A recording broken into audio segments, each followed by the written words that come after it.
Shalom guys, jumpa lagi dengan saya Pastor Fanny Paendong dalam link YouTube Fanny Paendong TV. Hari ini kita mau kembali bersama-sama belajar firman Tuhan. Mari orang-orang muda yang Tuhan kasihi, siapkan catatan, siapkan hatimu untuk kita diubahkan oleh firman Tuhan.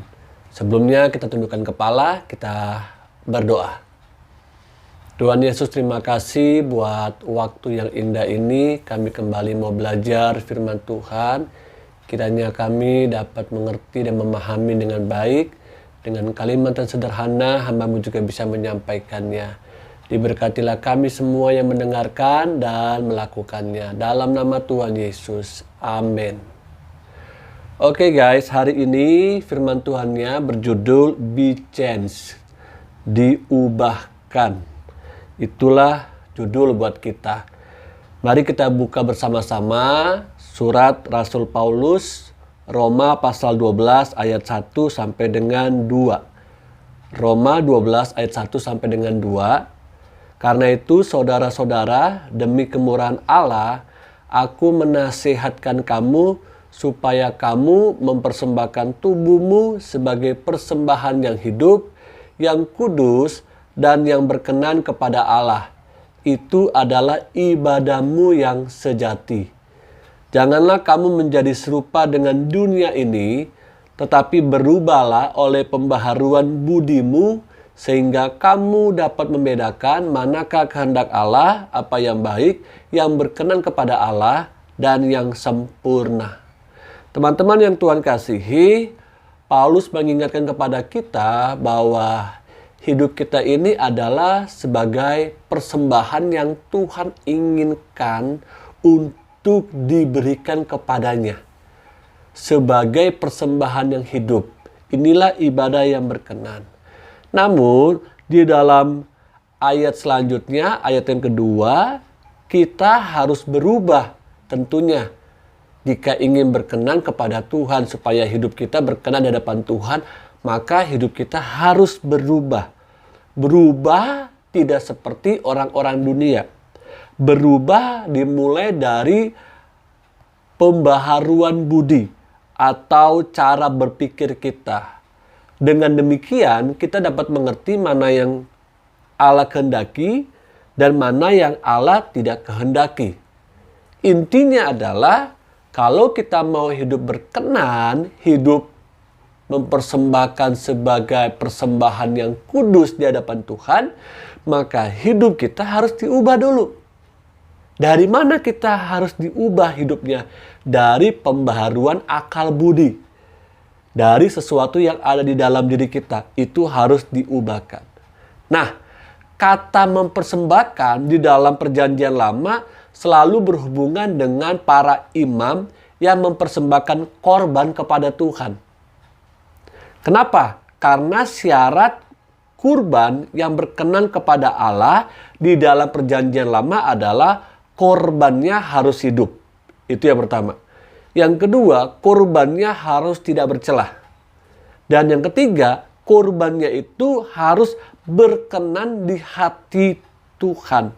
Baru korban itu akan diterima oleh Tuhan. Manusia harus bisa, manusia harus bisa mempersembahkan korban penghapusan dosa pada waktu itu untuk mengalami pertukaran dosa dengan korban. Jadi korban yang dibawa oleh manusia pada waktu itu, orang-orang Israel dalam perjanjian lama adalah untuk mengalami pertukaran dosa mereka dengan korban ternak yang dipersembahkan kepada Allah. Dalam Imamat pasal 4 ayat 1 sampai dengan 35, kalau teman-teman baca di situ, semua imam, jemaat, dan pemuka yang sudah berdosa harus mempersembahkan korban penghapusan dosa. Harus mempersembahkan korban penghapusan dosa. Nah, korban tersebut ternyata teman-teman yang Tuhan kasihi, yang dipersembahkan pada zaman perjanjian lama itu waktu Israel keluar, waktu Israel ada di Mesir maksud saya, itu ada kurang lebih 150.000 domba yang sudah dikorbankan.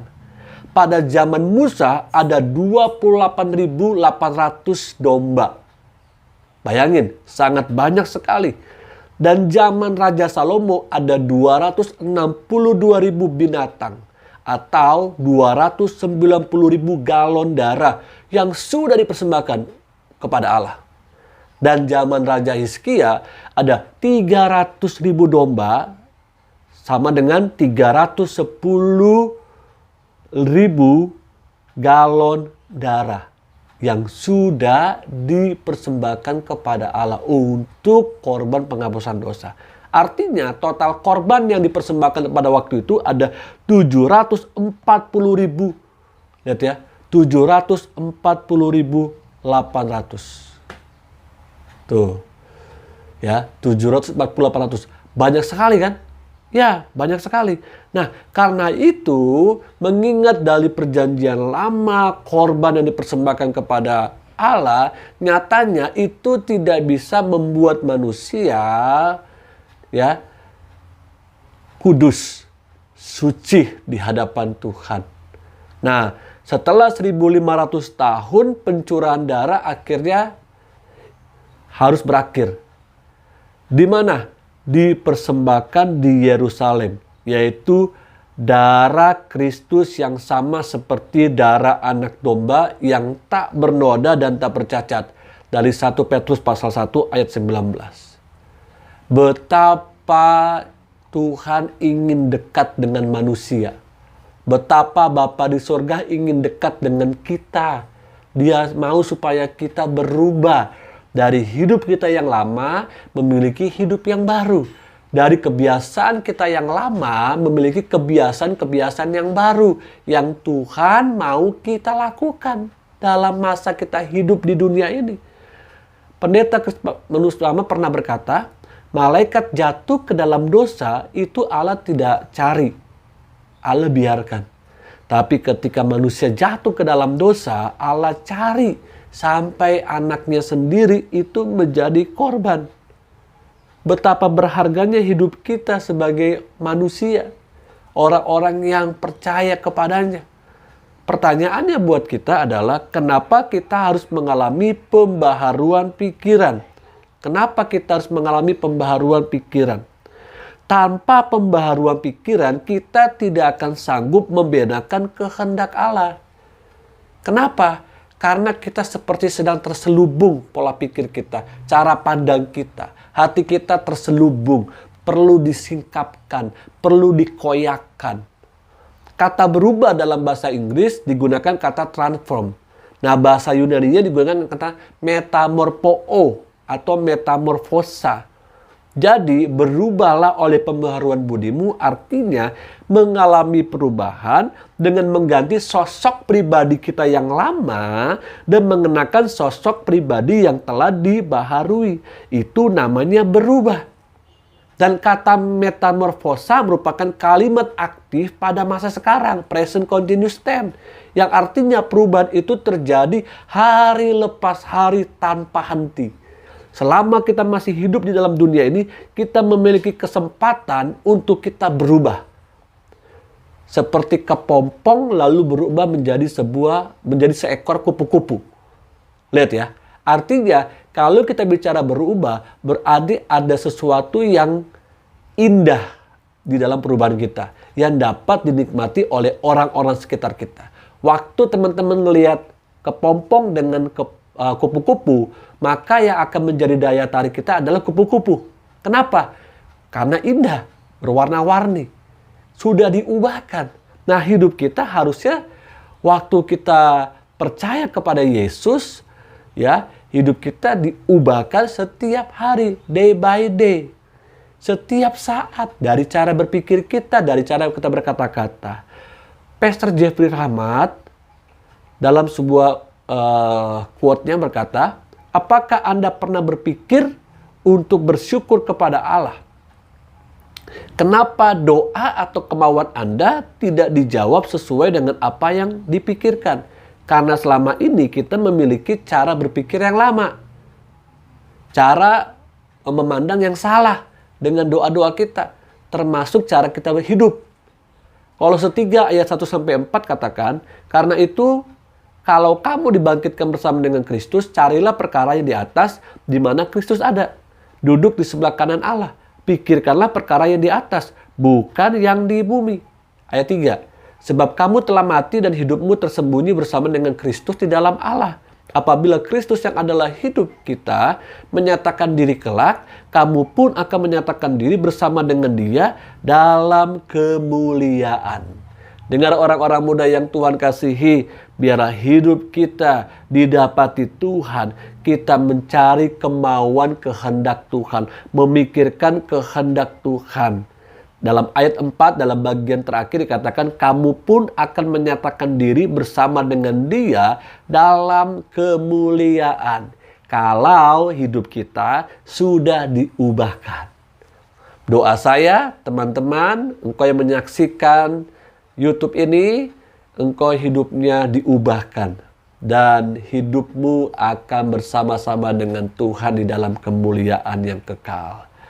Saya tutup dengan sebuah tulisan dari pendeta Dr. Ruben Adi Abraham.